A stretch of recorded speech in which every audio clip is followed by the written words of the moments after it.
Olha, mergulhar na obra de Fyodor Dostoiévski é quase como se aventurar num labirinto da alma humana, né? As histórias dele são densas, são profundas e desafiam a gente a cada página. E para ajudar nessa jornada, a gente preparou aqui um guia, quase um mapa mesmo, para desvendar dois dos universos mais marcantes dele. E a grande questão aqui é a seguinte: de um lado, a gente tem um crime filosófico, sabe? Algo que abala as estruturas da moralidade. Do outro, uma solidão, mas uma solidão tão profunda que a vida acaba virando um sonho. O nosso objetivo é desvendar como esses dois extremos, tão diferentes, na verdade exploram a mesmíssima condição humana. E para fazer isso, a gente montou um guia com 3 passos bem simples. Primeiro, vamos passar por uns resumos para todo mundo pegar bem a trama de cada livro. Depois, a gente entra num glossário para decifrar aqueles conceitos centrais de Dostoiévski, sabe? E por último, algumas perguntas que servem para a gente refletir sobre as obras sempre que a gente voltar nelas. Vamos lá, então? Então, vamos começar pelos resumos, que são a base de tudo, né? A ideia aqui é colocar lado a lado os mundos do Raskolnikov e do Sonhador para a gente entender bem os conflitos que movem cada um deles. E olha, o contraste já salta aos olhos. Em Crime e Castigo, a gente tem o Raskolnikov, um ex-estudante que lá no seu quarto miserável está planejando um assassinato, tudo para provar uma teoria. Agora, em Noites Brancas, o personagem é o sonhador. Ele vaga por São Petersburgo há 8 anos. E como ele mesmo diz, ele é sozinho, completamente sozinho, absolutamente sozinho. Ele vive muito mais na imaginação do que no mundo real. E essa teoria é o motor do crime do Raskolnikov. A ideia é que ele se vê como um super-homem, sabe? Alguém que tem o direito de passar por cima dos limites da ética comum para atingir um bem maior. É uma ideia que nasce do orgulho da razão, é a justificativa intelectual que ele cria para um ato que é, no fundo, brutal. E aí o contraste fica ainda mais forte, porque enquanto Raskolnikov se define por essa teoria grandiosa, o sonhador se define justamente pela falta.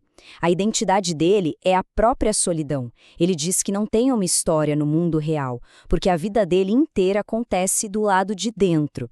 São, no fim das contas, duas faces da mesma alienação que o Dostoiévski explora de um jeito genial.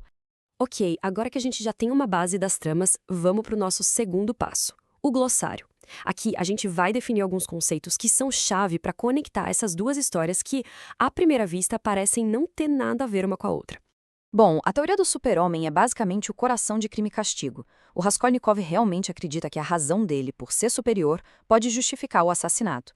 Só que o livro mostra o seguinte: a mente até pode planejar o crime, mas o corpo e a alma, esses se rebelam. E é exatamente aí que começa o verdadeiro castigo dele. Já do outro lado, a gente tem a figura do sonhador. Ele não quer mudar o mundo com um crime, não. Ele simplesmente foge do mundo. O refúgio dele é o que o livro chama de um enxame sem fim de entusiásticas alucinações. Para ele, a fantasia não é bem uma fuga, é a vida em si. É uma resposta totalmente diferente para o mesmo sofrimento da existência. E é aqui que a gente encontra o ponto em comum entre os dois, a alienação. Ambos estão alienados, só que de maneiras opostas. A alienação do Raskolnikov é ativa, sabe? É um ato de orgulho intelectual. Já a do sonhador é passiva. É tipo uma barreira emocional que impede ele de se conectar com a vida de verdade, mesmo que ele queira isso desesperadamente. E tudo isso leva a gente para um tema que é central em Dostoiévski, o sofrimento. Para o Raskolnikov, sofrer é o castigo, claro, mas é também a única maneira de ele se reconectar com a própria humanidade, de encontrar redenção. Agora, para o sonhador, o sofrimento da separação é o que faz aquele momento tão breve de conexão com a Nastenka ser tão valioso, quase sagrado. É a dor que confirma que ele esteve, nem que seja por um instante, realmente vivo. Bom, chegamos ao nosso último passo. Essa é a parte para a gente pensar um pouco mais a fundo. As perguntas que vêm agora são ferramentas para a gente aprofundar a análise dessas obras. Vamos pensar um pouco. A Sônia é aquela figura da prostituta santa, que guia o Raskolnikov até a confessão. Ela é a personificação da fé do sacrifício. Já a Nastenka, ela surge quase como uma figura de um sonho, a materialização daquela conexão que o sonhador tanto queria. A questão é, elas salvam os protagonistas ou só revelam algo que já estava dentro deles? E a cidade de São Petersburgo? Ela é praticamente um personagem, né? Em Crime e Castigo ela é descrita como um ambiente pesado, sufocante, poeirento, quase um labirinto que reflete a confusão mental do Raskolnikov. Já em Noites Brancas, principalmente naquelas noites de verão, com o céu tão estrelado, tão claro, essa mesma cidade vira um palco para o romance, para a fantasia. E essa aqui talvez seja a grande questão em Dostoiévski. O Raskolnikov está numa guerra interna entre a teoria racional dele e a alma atormentada. O sonhador vive num abismo entre o mundo interior dele e a sociedade, com a qual ele não consegue se conectar. Então, onde é que está a verdadeira batalha aqui? E para fechar, a gente fica com essa citação de Noites Brancas. É uma pergunta que ecoa por toda a obra de Dostoiévski, na verdade. O que vale mais a pena?